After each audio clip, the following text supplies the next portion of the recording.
policies are lifting everybody. US President Donald Trump is pushing for more control over everything the federal government and its agencies do, according to experts in presidential authority.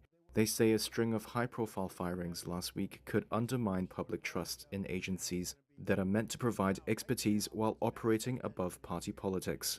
In 3 days, Trump fired Federal Reserve Governor Lisa Cook, Centers for Disease Control and Prevention Director Susan Monarez, and railroad regulator Robert Primus. The administration has said Monarez and Primus were dismissed because they did not align with Trump's agenda. Monarez had resisted changes to vaccine policy that she believed contradicted scientific evidence, according to a close associate. Primus's social media included posts that could be read as critical of the Trump administration.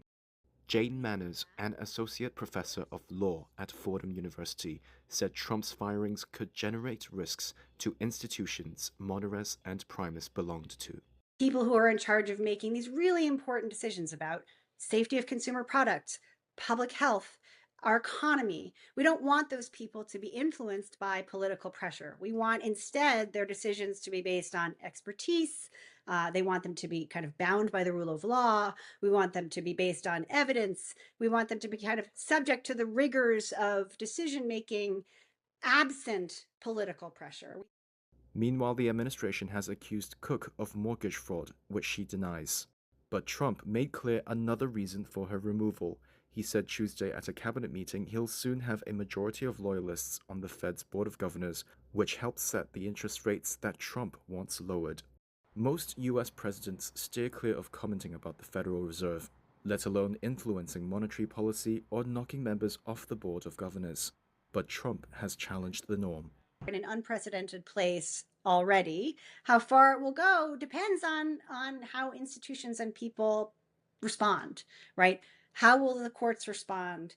How will the voters respond? How will states respond? All of these things really matter right now for determining that future, for determining whether or not we end up in a truly authoritarian world. Unlike ambitious U.S. presidents who preceded him, Trump has so far faced little opposition from the co-equal branches of Congress and the Supreme Court. His decision to impose sweeping tariffs on other nations, which rattled markets, came despite a provision in the Constitution granting Congress the power over taxation and tariffs. A federal appeals court on Friday said Trump's approach had overstepped his authority in imposing tariffs. Daniel Farber is a constitutional law professor at the University of California, Berkeley. He reduces a tariff and then something else happens and he changes his mind and raises the tariff.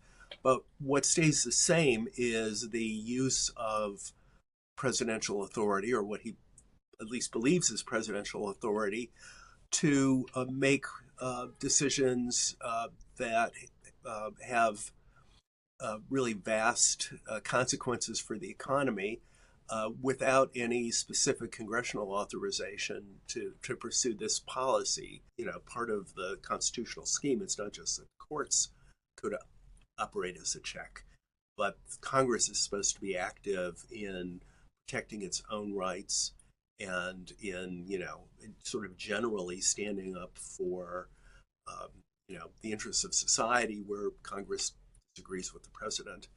The conservative-dominated Supreme Court has also approved of some of Trump's assertions of executive authority. That includes his ability to fire members of nominally independent regulatory agencies.